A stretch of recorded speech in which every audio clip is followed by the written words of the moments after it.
I have the power to tell you about how to watch every He-Man, She-Ra, and Masters of the Universe series in order, in addition to all of the comic book history of the franchise.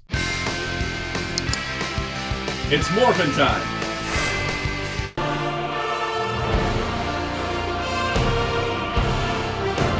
Hello, this is Soundout here, and welcome back to the viewing guide. This time we're taking a look at how to watch Masters of the Universe. The idea behind these series of videos on the channel, which you can check out the lovely playlist right now, or finish this one, then go check out the others, is that we're going to take a look at the entire franchise, break it all down, streamline it, make it easy for you to enjoy. Now, when I was putting the notes together for this video, I realized it would be way too short if we only talked about the Masters of the Universe TV shows, because they're pretty straightforward, all things considered. So I've expanded this guide out to include the comic books because that kind of is the backbone of Masters of the Universe mythology. So we're going to go through all that, as well as explain what Masters of the Universe is in the first place, and have a good time. So if you want to enjoy this video and you won't want to miss out on future videos, be sure to hit the like button, hit subscribe, and the notification bell, hit the hype button if it's available to you. Let's get into it. We're going to take a look at the entire history of Masters of the Universe and break it all down to make it nice and easy. So what is Masters of the Universe? Well, Masters of the Universe can be a lot of things and a lot of other things, and so let's talk about the basics. Well, typically, Masters of the Universe, and consistently, is about a world that is a mixture of sword and sorcery and magic as well as technology. It's the fusion between fantasy and science fiction put together into one. And also, it was originally created as a toy line, so it's very bright, colorful, and has a lot of interesting characters, which all began as like, hey, what if that toy did that thing, and then expanded out to be a full character later on. It's really fun. It's got that kind of toy backbone to it, and we're going to be using the toy backbone as the guide goes on, but of course it has a lot of mythology built around it. The Masters of the Universe brand itself started with toys that came with comic books, and that's how it expanded from there. Now, the thing is, if you're going to want to know, do I enjoy He-Man and the Masters of the Universe? Well, it's more than just He-Man, and it's more than just She-Ra. Those are the two prominent characters that have led TV shows, but there are hundreds of characters in the Masters of the Universe franchise, some of which are here. There's so many. And for me, I was not somebody that got into Masters of the Universe through the cartoons, but was through the comic books. So if you're a comic book reader, there's also a lot of fun to be had within the Masters world. So that's why we're doing both in this video, because if I never checked out the Masters of the Universe comics, I never would have gotten into the franchise in the first place. So basically, the basic setup of Masters of the Universe changes and evolves over time. So in order to really chronicle the history and to kind of give you an idea of what the series is, we have to go back all the way to the beginning with the start of the toy line and the beginning of the Toy Packin' mini comics.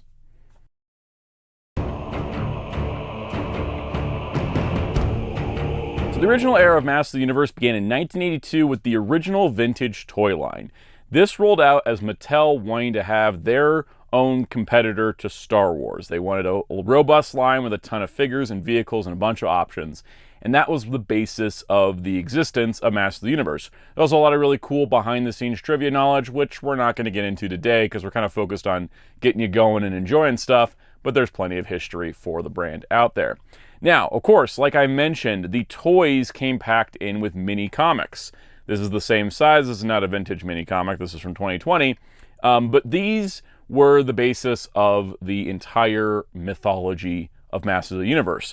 Now, contrary to later versions, He-Man is portrayed much differently as a main character. In the original mini-comics lore, he is a barbarian-type character named Ular, who eventually gets the powers of Castle Grayskull and becomes the hero He-Man, which is a lot different than the Prince Adam disguise that He-Man typically has in things like the Filmation cartoon, which we'll talk about later. Now, over time, the mini-comics would start to evolve and adjust and be more like the animated cartoon, simply because the cartoon became the primary moving media focus. And so it's interesting to read the original mini-comics and kind of go through it and go and see the evolution of the character from the initial barbarian style to he's the Prince of Eternia and he transforms into He-Man to fight evil. It's kind of a fascinating evolution that happens fairly quickly. Now, of course, there are a multiple series of mini-comics. There is a specific order because they came out with the waves of figures, so you could try to track down the exact order itself. But basically, you want to go through the different mini-comics. There's 6 series of mini-comics.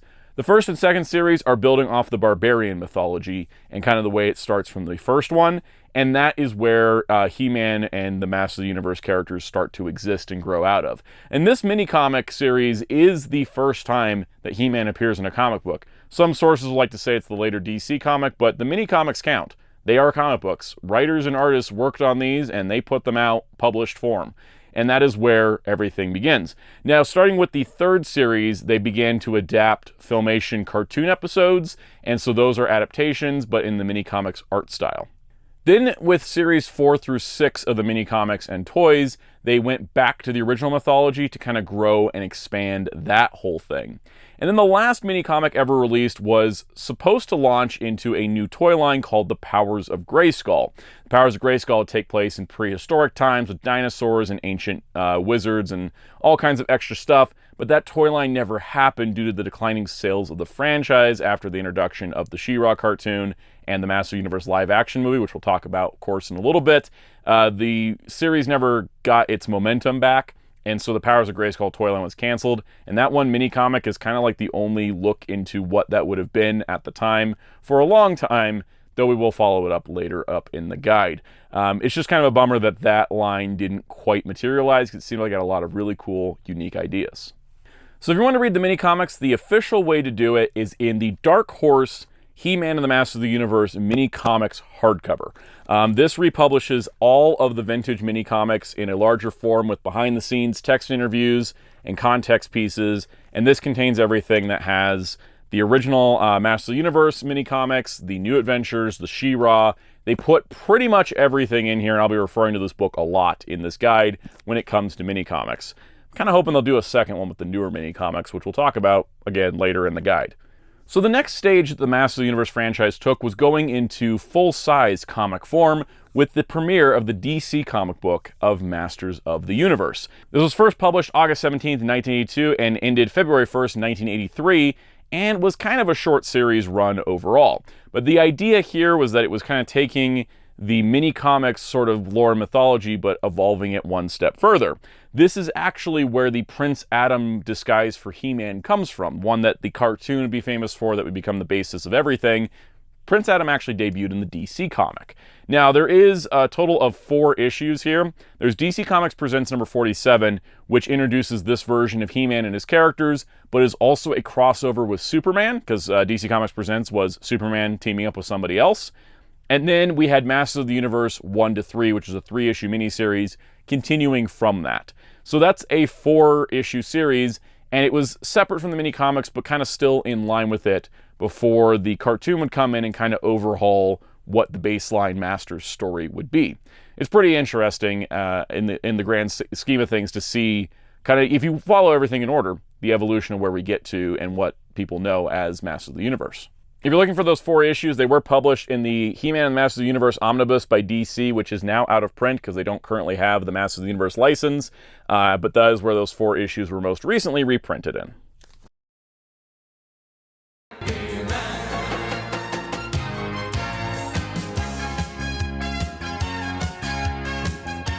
Then beginning September 26, 1983 and lasting till December 7th, 1984, He-Man and the Masters of the Universe, the Filmation cartoon. This was He-Man's first foray into TV, and this is where the series got super popular. This cartoon blew up the franchise and made it a big deal for a lot of kids in the 80s. The Filmation cartoon itself establishes the status quo of Masters of the Universe storytelling. He-Man is secretly Prince Adam of Eternia, and he has a secret power that he gets from calling upon the powers of Grayskull. By the power of Grayskull, I have the power, is the thing you know from this cartoon. He transforms his cat Cringer into Battle Cat. He teams up with Man-at-Arms Teela and the Sorceress to fight Skeletor and his evil armies, and trying to prevent them from taking over Eternia. This is the baseline of every Master of the Universe thing after this. So the series ran for 130 episodes across 2 seasons, 2 seasons of 65 episodes each. Pretty straightforward. You can just watch this thing beginning to end, episode air dates versus production order aside, because it's not a super continuity heavy series. What you're getting here is fun, bright 80s action for kids. There's morals to the stories, there's lessons to be learned, even if they're told directly to your face at the end of the episode. And there is kind of its own mythology and characters. A bunch of characters appear in the cartoon that never got toys in the original toy line, and vice versa. It's also incredibly easy to find this series. It's streaming on Tubi and Prime Video. It also was released on DVD in a complete set from Universal, which they keep this in print and easily available, which is nice, because for a while, there was complete sets that were done by BCI Eclipse. Those were really good, but they got out of print after a certain point. But Universal's kept this in print, and this is a pretty solid set overall.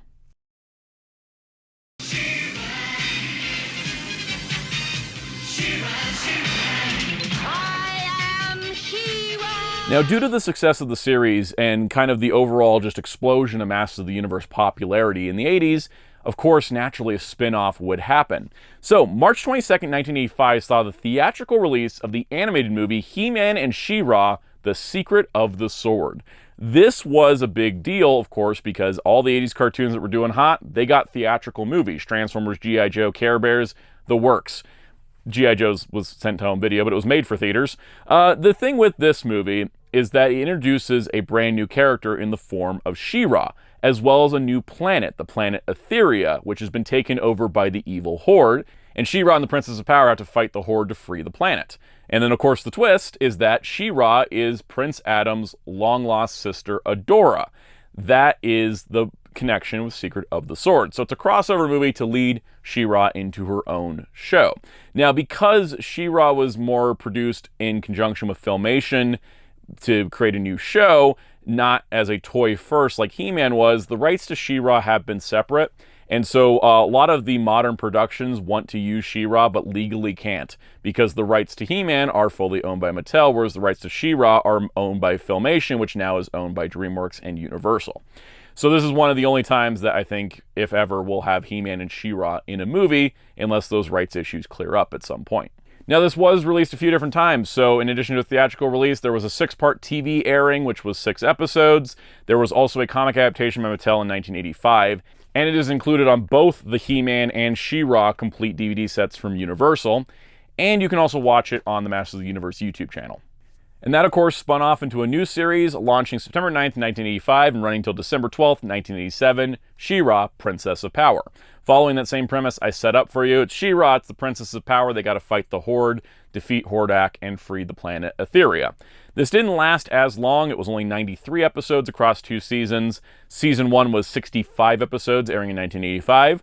And then December 25th, 1985, saw the He-Man and She-Ra, a Christmas special, where He-Man and She-Ra have to work to stop Skeletor and Hordak from destroying Christmas.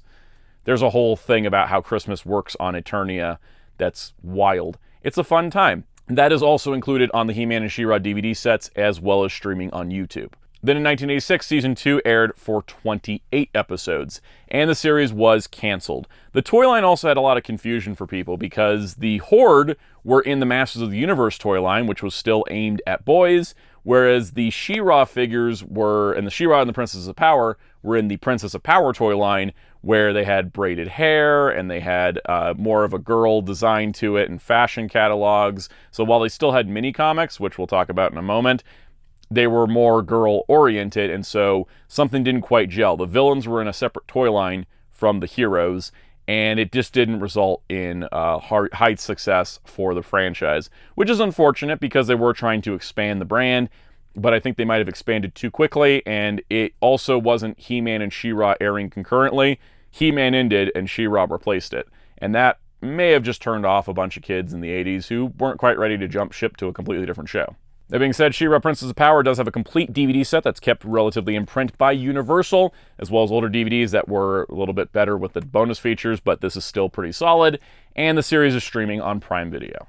In 1985, to go with the toy line, the Princess of Power mini comics began, and these take a different story beat than the cartoon did and focuses on some of the features and designs from the toy line, which are different than the cartoon designs. And all of these were included in the Masters of the Universe mini comics collection from Dark Horse. This hardcover is so nice. We don't get stuff like this all the time for toy tie-in product, and I'm so glad it exists. Now, He-Man may have been off the TV, but there was still other material. From 1985 to 1989, He-Man appeared in daily comic strips. These were available in syndication for newspapers that wanted to carry the comic strip. Lasting 4 years is really impressive for a comic strip, especially one tying into a cartoon that had already ended. This was its own take on the Masters of the Universe mythology, and it's a fun one to read if you want to. There is a Dark Horse hardcover called The Newspaper Strips that collects every newspaper strip in them, and that is another fantastic hardcover. Dark Horse has taken care of the Masters of the Universe brand quite well on the publishing side. And then running from May 1986 to May 1988 was the Masters of the Universe comic from Marvel's Star Comics imprint. Star Comics was an imprint specifically doing cartoon tie-ins for kids, and so Marvel had like a whole little sub-brand. They put Muppet Babies there, they put Star Wars droids, they put Masters of the Universe. This was a 13-issue series because it was every other month, and this focused on the later toy line characters, and so that means it kind of works as an extension of the mythology. There's toys that didn't exist in the cartoon, didn't exist in mini-comics, but they did appear in the Star Comics. Sadly, these haven't been reprinted in a modern form, and so they're a little bit harder to find. And that kind of covers your original era of Masters of the Universe. I wanted to kind of make this the original toy line, because this is kind of where He-Man would end. Though there was something that contributed to He-Man's downfall in the 80s, and that's the Masters of the Universe 1987 live-action movie.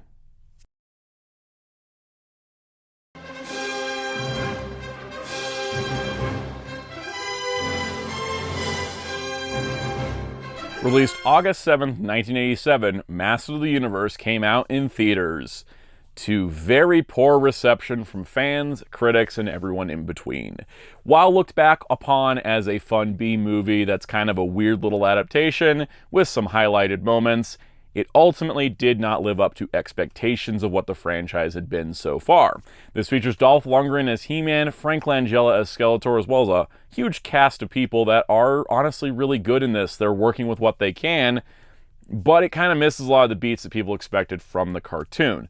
For example, there's no Prince Adam. It's just He-Man. Dolph is just playing He-Man.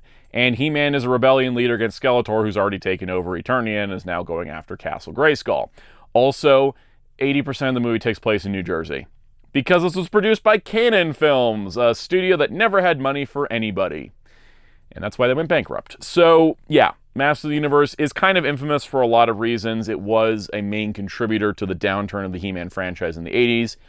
But I honestly kind of enjoy it. It's fun for what it is. Unfortunately, what it is not what it should have been.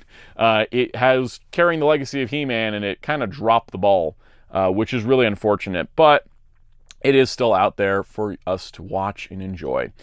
This was released on Blu-ray by Warner Brothers. It's coming out on 4K and Blu-ray from Toy Robot Video later in 2026, which also includes a new preview cut that has some extended footage that wasn't previously released. If you want to watch it right now, though, and try it out for yourself, it's on Tubi, YouTube, and Pluto TV, all free services. That's the kind of movie you watch on an afternoon when you just want to watch a movie and not think too hard. Go enjoy Masters of the Universe 87. I do like parts of it, but it wasn't quite what it should have been, considering the size of the franchise at the time. But also released November 1st, 1987, was a comic book adaptation by Star Comics, who was doing the other He-Man comic that's kind of based on the cartoon. So they did their adaptation of the movie, but they didn't use the likenesses of any of the actors or even the costume designs. They actually used the same designs they were using in the normal Star comic. So you get an alternate reality version where the movie is adapted into a comic that actually looks like the cartoon. It's kind of cool, really, and hopefully one day there'll be a nice collection of all the Star comics. It would be great to get all 13 issues plus that put together. But yeah, it's kind of a cool little adaptation where it actually is using the original designs for the comic more so than the movie designs themselves. I think Ninja Turtles did that as well with the Mirage adaptations. I like things like that. Kind of gives a reason to do a comic adaptation of a movie.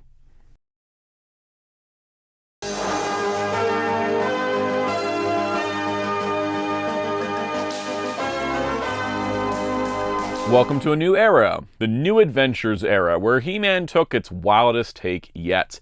Beginning December 4th, 1989, running till December 7th, 1990, The New Adventures of He-Man was a brand new He-Man cartoon by a different studio, a French studio that had a completely different art style. The story here is that it actually is a sequel to the He-Man Masters of the Universe Filmation cartoon from the 80s, and it is going full science fiction with Masters of the Universe. The fantasy elements have been left behind because He-Man and Skeletor's conflict takes to the stars. The basic premise is that He-Man is summoned to planet Primus in order to fight the evil mutants of Denebria, and then Skeletor follows him and starts leading those mutant forces. So that's kind of where it is. It's a completely different cast of characters. He-Man and Skeletor are the only ones that are consistent for the most part. It is very different, and it is a wildly different take, and I appreciate its boldness. This lasted one season of 65 episodes, because back in the early 90s in syndication, one season was 65 episodes, and it is the final entry in the original continuity. It is very interesting that it does work as a sequel to the previous show, but also feels like its own thing at the same time, and later comic books would say that this is its own universe, not connected to the others. This is got some episodes available on streaming, but otherwise it's only available for digital purchase, and the DVD sets that came out by BCI Eclipse and then later Mill Creek are way out of print, and there's no current set. They never did a new DVD set for it, so it's kind of hard to find if you're looking for the official rays to watch it. Then actually the toy line didn't last that long either, only lasting 1 year and getting 4 mini-comics to tie in to the TV show, but it is a completely different story from the TV show, just like we saw with the original mini-comics. And those 4 mini-comics are also in the Dark Horse hardcover collection of mini-comics.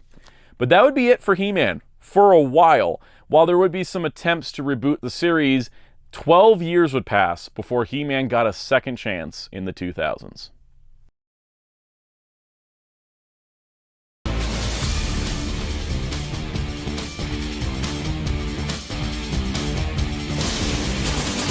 Beginning August 16th, 2002 and running until January 10th, 2004, He-Man and the Masters of the Universe, the Mike Young Productions TV series. Now this was a way to bring He-Man back. It has a very similar presence to the original Masters of the Universe cartoon from Filmation.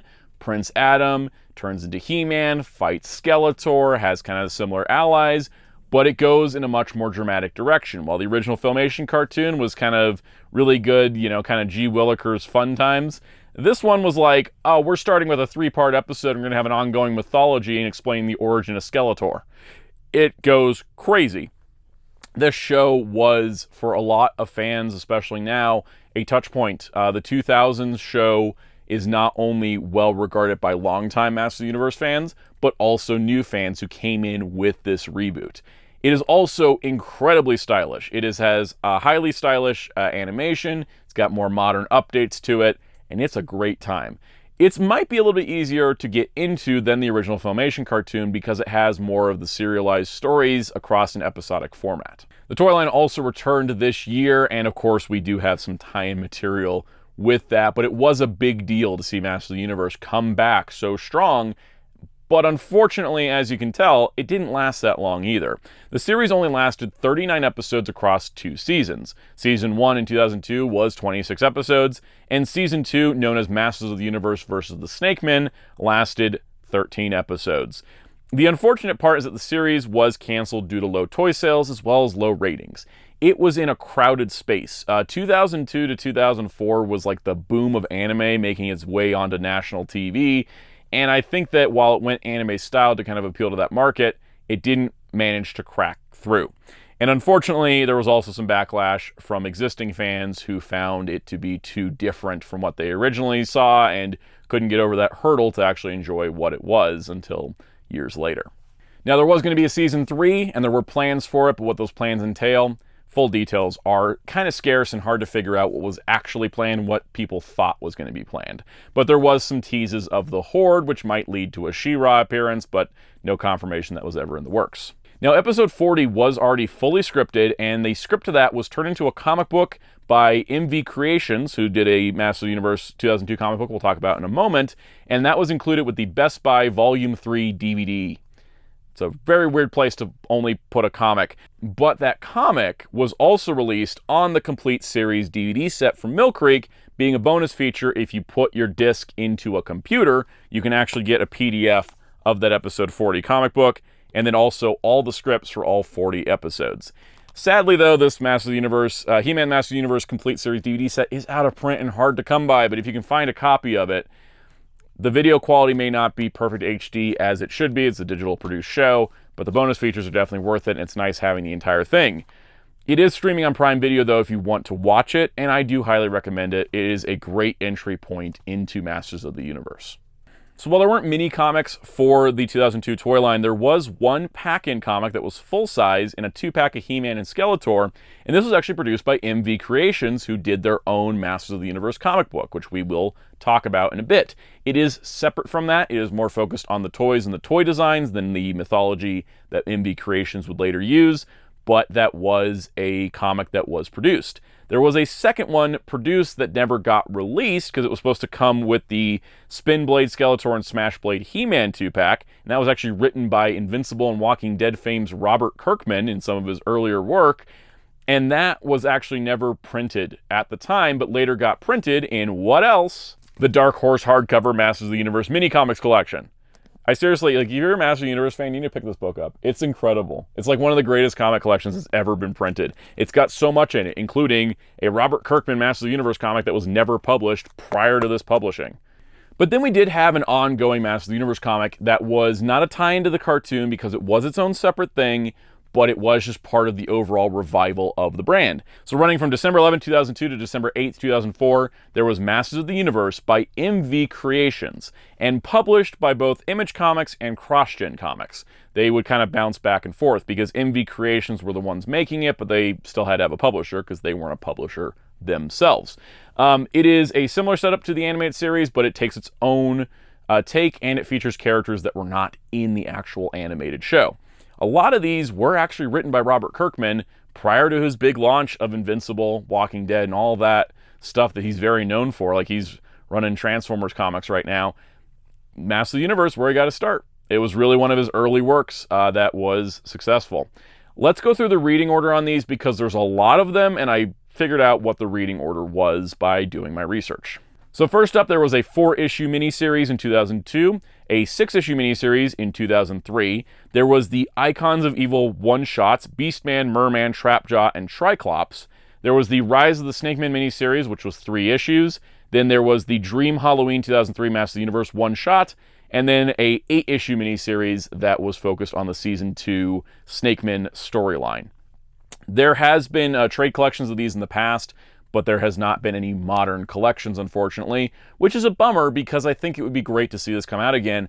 And with the cartoon series turning 25 years old next year, hey, Dark Horse, maybe you could get the rights to publish these. I think we'd all appreciate it. So while the 2002 relaunch of Masters of the Universe did not live up to expectations by Mattel and Cartoon Network and all their other partners, that wasn't the end of Masters of the Universe. In fact, the toy line came back about 4 years later, but only on the internet.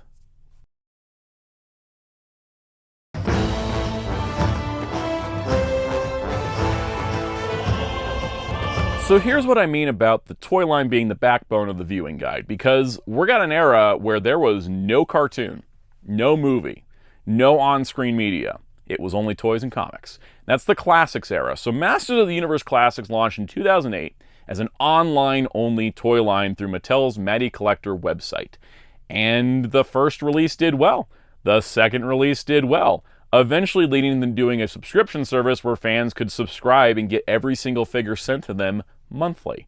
It was actually a really fun time, and it is, to date, the longest-running He-Man toy line, running from 2008 to 2020. That is a long time. Now, it did switch between Mattel and Super 7 for production of figures, but that's a 12-year run, and they made a ton of figures in that time, especially because a bunch of them could be made without worrying about if they would sell at retail. Fans were already committed to buying them up front. It's honestly a pretty solid business model when you think about it. Now, Classics did start very vintage-inspired, but it ultimately was spearheaded by the creatives at Matty Collector to make it all-encompassing of all He-Man lore. It sort of ended up getting to a point where they had lore and mythology on the bios on the back of the card backs, which would include stuff from the original cartoon, original mini comics, the New Adventures, She-Ra, the 2002 series, and the canceled Powers of Grayskull toy line and mythology. So we had kind of like this omnibus of all sort of Master of the Universe stuff in a single toy line, and that was a really exciting time as a fan. So as the Classics toy line went along and the vintage-inspired stuff was coming back and all that, the decision was made to actually start including mini comics once again. The Classics mini-comics started in 2012 and ran through 2015. This was interesting because the first story actually was adapting the Powers of Grayskull mini-comic. The last mini-comic of the original run was readapted so they could open the door to continuing the storyline. Now, the first 3 of these were published by Dark Horse Comics, and then later the rest of them were published by DC Comics when they took over the license for Masters of the Universe. The interesting part is that you can read all 8 of these if you have them, but if you buy the mini-comics collection that I love and adore, it has one negative to it. It's only got the first 3. The other 5, because they were published by DC, who had the license at the time, aren't included in this. Only the 3 that Dark Horse published made it into this book, which is a bummer because, yeah, it would have been nice to have everything in here, but there was a bit of a hold-up because DC published those other 5. But those 8 mini-comics kind of just told a storyline. It sort of continued the vintage line, but also folded in all the Masters of the Universe mythos together to provide a giant ultimate battleground finale. Now, the thing that really got me into Masters of the Universe, and kind of one of the reasons why I included this guide to include comic books, was starting in June 2012, was DC's He-Man and the Masters of the Universe comic. This was multiple series, one-shots, whole connected continuity, but this was a new, more older audience-aimed take on the He-Man and Masters of the Universe mythology. This was a heck of a cool time for the comics because DC was committed to having multiple ongoings with the characters. It took inspiration from the mini-comics, took inspiration from the cartoon, took inspiration from the 2000X series. There's a lot of stuff that all comes together to form into this new continuity, but the continuity was not aimed at kids, but it was aimed at, it was a teen-rated comic book. It's aimed at teens and up. And so it had a little bit more of there was more stakes to it, more drama. And it's a lot more mythology focused, which is where I got into this franchise from. It really was giving me everything I wanted. So DC's run with Masters of the Universe ran from June 2012 to May of 2020, and here is my breakdown of all the series, including the reading order for everything, because if you're looking for the issues individually, it's not going to be as a consistent reading order as some other sources. So the first story arc, known as He-Man and the Masters of the Universe, introduced an amnesiac Prince Adam who did not remember being He-Man, and he's got to recover himself and bring himself back. Now, this was told in 2 formats. There was the 6-issue miniseries as well as the digital chapters, because DC was doing a digital first initiative at the time. Here's the reading order. So we got digital chapter 1, the 2012 miniseries, issues 1 through 6, digital chapters 2 through 7, the Origin of He-Man one-shot, the Origin of Skeletor one-shot, the Origin of Hordak one-shot, digital chapter number 8, and then the first 6 issues of the 2013 ongoing He-Man and the Masters of the Universe comic. That's your first story arc of this series. Our second story arc is DC Universe versus Masters of the Universe, a 6-issue crossover series that is canon to the Masters of the Universe comic, but is not canon to the DC Universe. It uses what was of the time DC Universe stuff, New 52 era, but it wasn't canon to the DC Universe. You can't fit into the DC timeline, but it is essential to the Masters of the Universe timeline, especially with the progression of the character of Skeletor. Then our third story arc, Eternia Has Fallen, running through issues 7 through 19 of the 2013 ongoing series.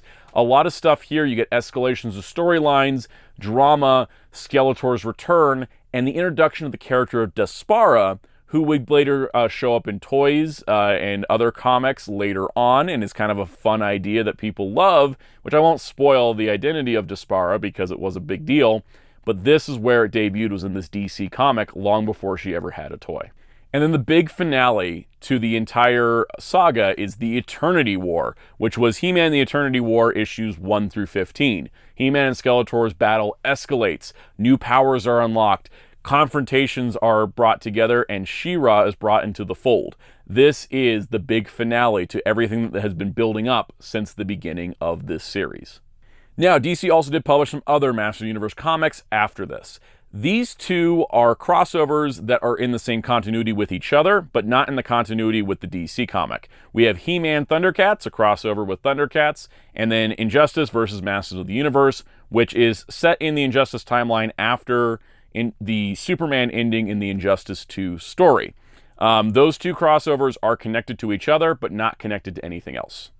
And then in 2019, DC published their last He-Man comic with He-Man and the Masters of the Multiverse, which is a storyline kind of similar to Crisis on Infinite Earths, where Anti-Eternia He-Man is traveling universes and destroying each universe's He-Man to be able to conquer and control everything. And so this kind of brought together everything that we'd seen to that date. The actual ragtag group of heroes is really fun because the ones that are trying to stop Anti-Eternia He-Man is characters like Keldor or the Masters of the Universe 1987 movie He-Man. There's all kinds of really cool stuff. So if you're a big He-Man fan, they'll visit every single iteration of the franchise and they'll bring together a bunch of characters and have their own stories and adventures. It's a fun time as a nice finale piece. Now, if you're looking to read these, they're all out of print because Dark Horse currently has the Masters of the Universe license and they haven't done a reprint. I don't know if they're available to reprint, but DC's books are not currently in print. But let me tell you about what they were released in. So pretty much everything had standalone trade paperback releases, multiple volumes, that sort of thing. But a majority of them were published in the He-Man and the Masters of the Universe omnibus by DC Comics, which was the first omnibus I think I bought, or one of the first. This thing is massive. It's like one of the thickest books I've ever seen in my life. This contains everything for the ongoing series, Eternity War, all that, plus they threw in He-Man Thundercats.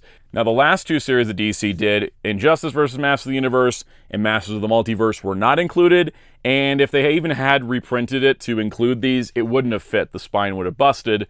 So, yeah, that book is huge, and these two are as well. So if you're trying to get all of these, you had to get the omnibus, and then you get these two trades. That, unfortunately, is not easy to do because, again, they're all out of print, which is such a bummer because it's one of the best continuities of Masters of the Universe in my personal opinion. Now, once again, you can't keep a good franchise down, and that was our kind of interim period, where Classics was the toy line, where the DC comic was the primary form of media.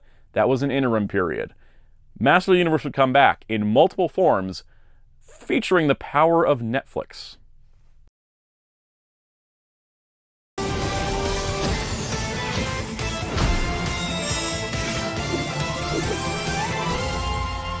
So welcome to what I've called the revival era, because this is the era where we start to see Masters of the Universe make a big splash. And the first thing to make a big splash was the November 13th, 2018 premiere of She-Ra and the Princesses of Power on Netflix. This ran until May 15th, 2020, and is a reboot of She-Ra, Princess of Power. But notice the change in the title. It's no longer just She-Ra, Princess of Power, it's She-Ra and the Princesses of Power.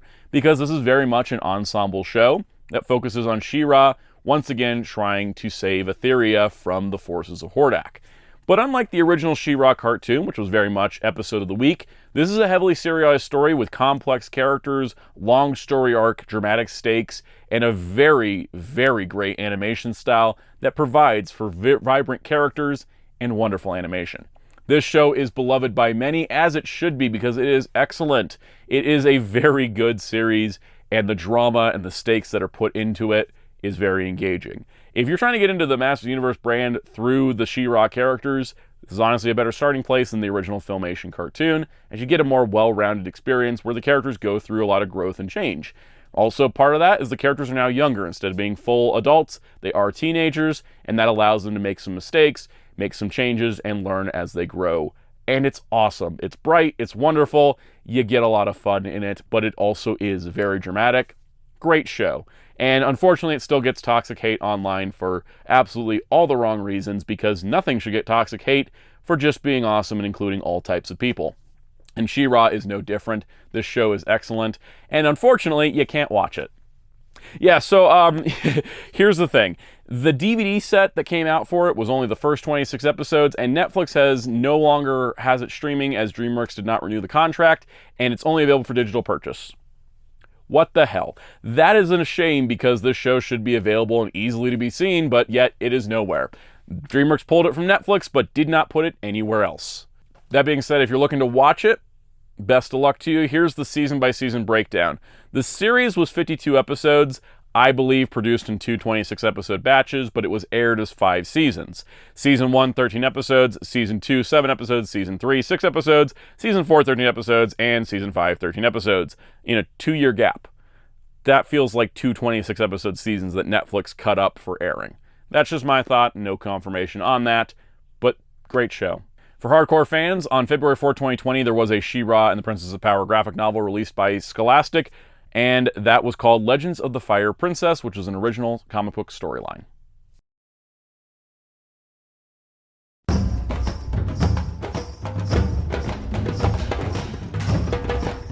Now, starting in 2019, which is still ongoing to this day, there was the brand new toy line Masters of the Universe Origins. And the premise behind Masters of the Universe Origins is they're built like the old vintage figures, except they have modern articulation. And this has been a popular style, and for a while they were pretty affordable. And so this has been fun for fans of the old line, newer fans that never got to collect the old line, to get new figures that fit that style, but have modern articulation and styling, which I think is an important thing to have. And then as part of this revival of the Masters of the Universe toy line, these actually went to retail. Full retail, not just online like Classics was. And this actually was able to be so successful, they spun off and done a cartoon-style collection based on the Filmation cartoon, a cartoon collection for the 2002 show, and even figures based on the 2026 movie have made it into it. In addition to crossover lines, which we'll talk about in a moment. But, most importantly for context here, mini comics returned. 1 per wave, and 1 per deluxe wave, and 1 per special figure, meaning there is 76 of these out there. And there is no official collected form of it yet, though I am hoping in the future we could get a second Dark Horse mini comics collection that could include all of these, and hopefully, fingers crossed, the other 5 missing mini comics from the Classics line. I hope someone from Dark Horse is listening, because I got once. I will give you money for them. All right, so there is 76 in total to date. There may be more in the future, but this is time of recording. There's 76 of them.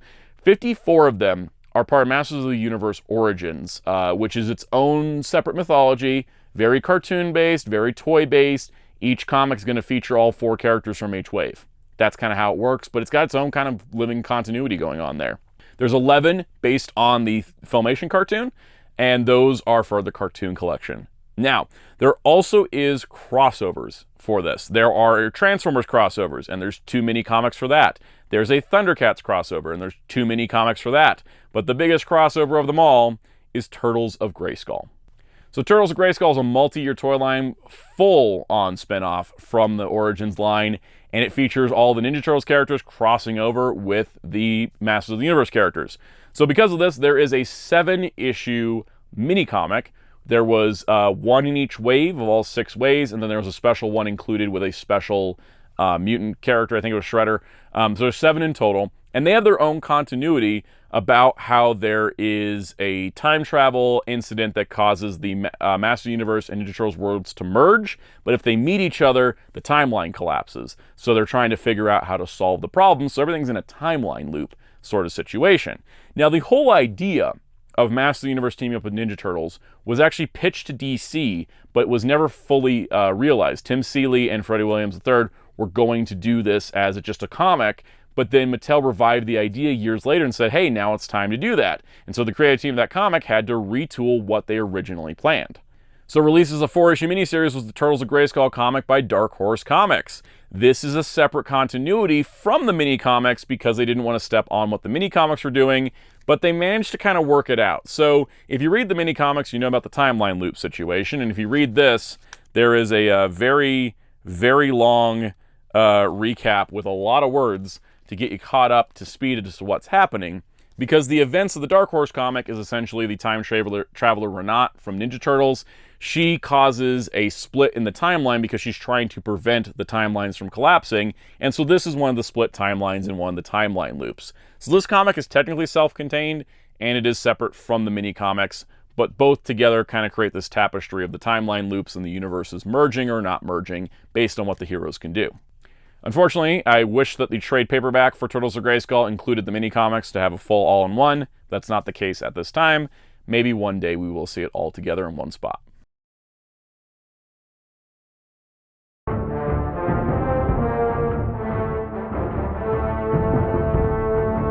Now, as part of this revival of Origins being like, let's get some new people, but let's kind of bring the old fans back, there was a new animated series announced from Netflix, which was the Masters of the Universe series, airing from July 23rd, 2021 to January 25th, 2024. This was released in a couple different forms, we'll talk about in a moment, but the overall idea of the series, it's more adult aim, more, it's sort of like the DC comic where it's more violent, but it's not like trying to go completely full edgelord, but it's going to have more dramatic stories, more consequences to actions, and overall more dramatic storytelling. It was its own spin on mythology, because even though it was advertised as being a sequel to the Filmation cartoon, legally that wouldn't be possible, and also stylistically the show is completely different, but it's using that same basic Masters of the Universe premise and using some of the ideas from the Filmation cartoon, as well as the 1987 movie, as well as the 2002 series, kind of again, sort of like classics, omnibusing everything together. The Masters of the Universe Netflix series was kind of trying to take all the mythology and make their own form of it. High caliber voice talent. It was produced by Kevin Smith, but it was written by Eric Carrasco and several of the people that worked on DC animation. And it was done with stylistic animation, very stylized, but very much aimed at an older audience. It was released across 3 parts for a total of 15 episodes. Revelation Part 1 dropped in 2021 with 5 episodes. Revelation Part 2 dropped a few months later with 5 more episodes. And then Revolution, which was the 3rd part, came out in 2024 with 5 episodes. This was kind of a weird format to do it in, but the Revelation story and the Revolution story have different parts to it. Also, I can't really tell you much about the plot because it's all spoilers. The first episode is a dramatic thing, especially for the status quo of Masters of the Universe. Now, unlike She-Ra, this is still streaming on Netflix, so if you wanted to check it out, that is an option available. And also, unlike She-Ra, this had a complete set on Blu-ray even. There is a Blu-ray Revelation Steelbook from Mill Creek that contains the entire series on it. And that is a pretty good way to watch it as well. It's a pretty excellent Blu-ray. Now, as this was a big deal for Masters of the Universe, they even launched the Masterverse toy line with Revelation-specific figures. There was the change in licensing from DC to Dark Horse for the comic books, and Dark Horse produced a lot of tie-in comics to this. They kind of built their own connected continuity off of these 2 shows. So if you enjoyed Masters of the Universe Revelation and Revolution, there's plenty more for you to read as well. And speaking of reading, we're going to go in reading order because I think this makes the most sense. So September 6, 2023, we have Forge of Destiny, a 4-issue series that takes place in the first year of Adam being He-Man, very early in the timeline. It kind of is good at establishing the status quo of this universe. Then the July 7, 2021 release of the Revolution comic book, which is a 4-issue prequel to Masters of the Universe Revolution that takes place right up in front of the events of episode 1 of the series. Then we have the October 1st, 2025 Andra one-shot, focusing on the character of Andra, which fans will recognize from the series. And this goes between Revelation and Revolution, showing how she transitioned her roles from the end of the previous series into the next part. And then May 15, 2024, we had the Revolution comic, which was 4 issues as well. This expands on Skeletor's backstory as well as providing a slight continuation from the ending tease of Revolution that seems to never be followed up on. Yes, Revolution does end on a cliffhanger, much like the 2000 series did. These comics do expand out the world, and if you're wanting to get these, they're available in individual trades, with the Andra one-shot being only a single comic. However, there will be a library edition hardcover coming out from Dark Horse later in 2026 that will collect all of this in reading order.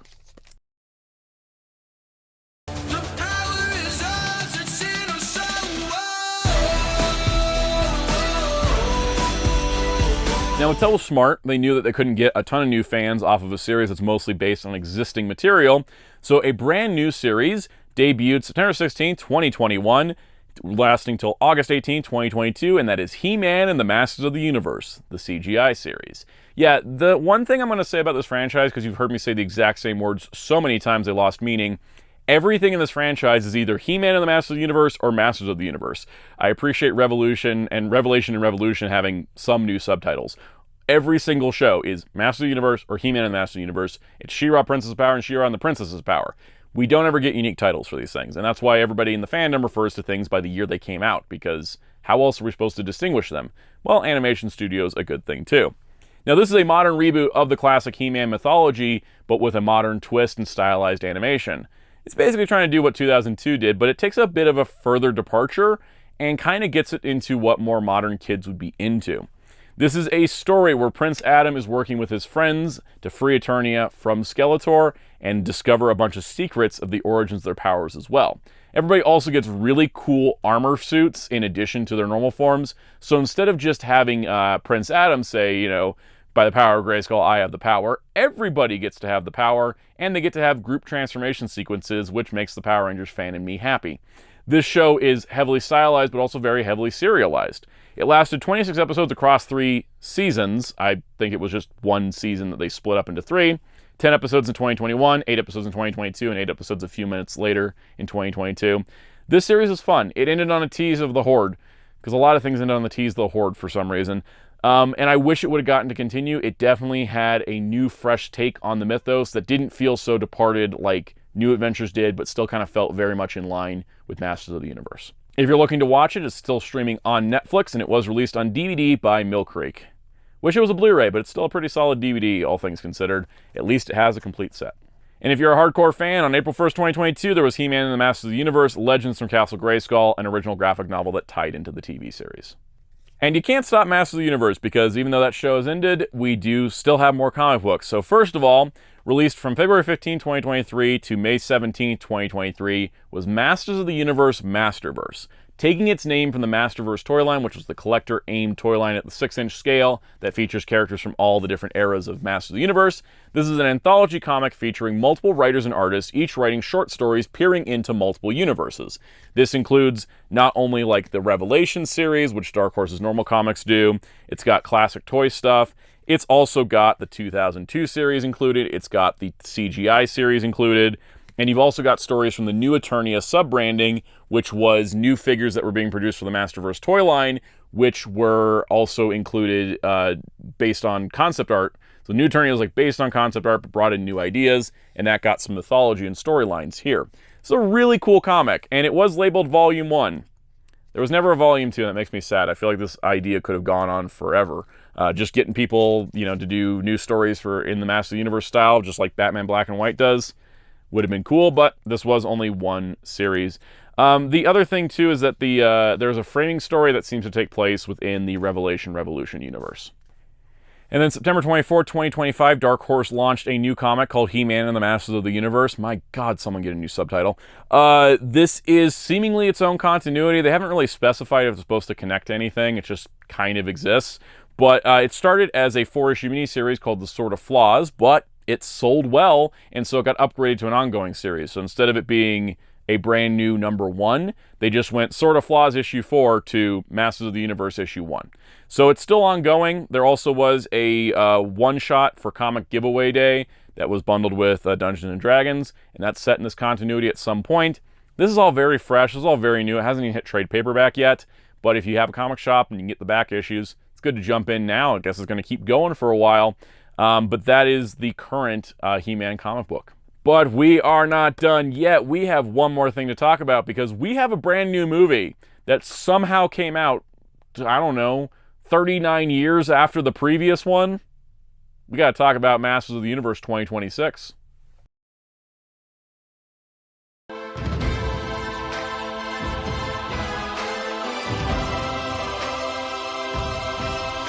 So we've entered a new era of Masters of the Universe, and let's hope it keeps going, because releasing June 5th, 2026 is Masters of the Universe, a brand new live-action film that skews a lot closer to classic Masters of the Universe mythology. Whereas the 1987 movie was restricted in budget, this thing's got the money to give us Battle Cat.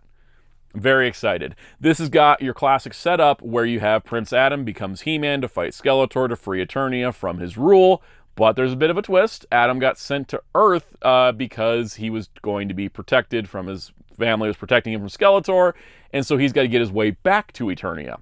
But there, of course, is tie-in material. There are some comic book tie-ins. So first of all, starting June 10th, 2026, will be Masters of the Universe, The Wings of Fate, which is a comic book that I'm assuming takes place after the movie, based on the description, because it's not out yet. It seems to take place after the film, but it is said to be within the world of the movie. I would say it's a sequel. And then on July 29, 2026, there will be a manga-style prequel to the film known as Legends of Eternia that's being released by Tokyo Pop. So there's at least some expansion out on this if we only end up getting the one movie. But boy, I hope we get more than one of these, because everything I've seen so far looks fantastic. So there you have it. Masters of the Universe. Summed up as best I could. Hopefully not confusing. The comic book stuff does get a little bit crazy, but I just wanted to beef this video up. I know my viewing guides go in depth on stuff. I just didn't have that much to say about the animated shows compared to the comic. And so this is the tapestry of Masters of the Universe. Its mythology, its characters, its growth, and how it turned from a toy line into a franchise that many people love and enjoy. I love the mythology side of things more than anything. The lore, the characters, the world building. That's what I'm into. But everybody's got their own different flavor of Masters of the Universe. And luckily, it seems like they've gotten it pretty much covered in the media at some point in time. So I hope you enjoy what you've seen in Masters of the Universe, and I hope you'll check it out for yourself. Find a little joy in life. Also pick up some cool toys. Like, Mattel's got like 4 toy lines right now, and they're all awesome. So yeah, great stuff all around. I hope you enjoyed this video. And if you did, hit the like button and subscribe and the notification bell if you haven't already. If you'd like to continue the conversation, you can leave comments and questions in the comment section down below. You can also join our Discord server, and you can come join, hang out, chat about all things Masters of the Universe and beyond. Also, be sure to check out channel memberships if you want to get perks like early access to videos and special shoutouts. Let's give some special shoutouts to some of our channel members. Special shout out to these Captain Tier channel members: GameBroker84, Daniel Baglos, Jay Wyatt, Zanuck, Kevin Marquis, Gone Wrong, Peter Jacobson, PM Maltese, Kryper TEM, Orion Optimus, Sanji, and C. Hoffman. Thank you all for your support of this channel members and viewers alike. If you so wish, you can find me on social media on Blue Sky and Letterboxd at Soundout12. You can find my wonderful graphic designer on social media and Discord at DarkClaw643. You can find Hero Club at HeroesClub.com for entertainment news and more. And until next time, this is Soundout saying, by the power of Grayskull, I have the power!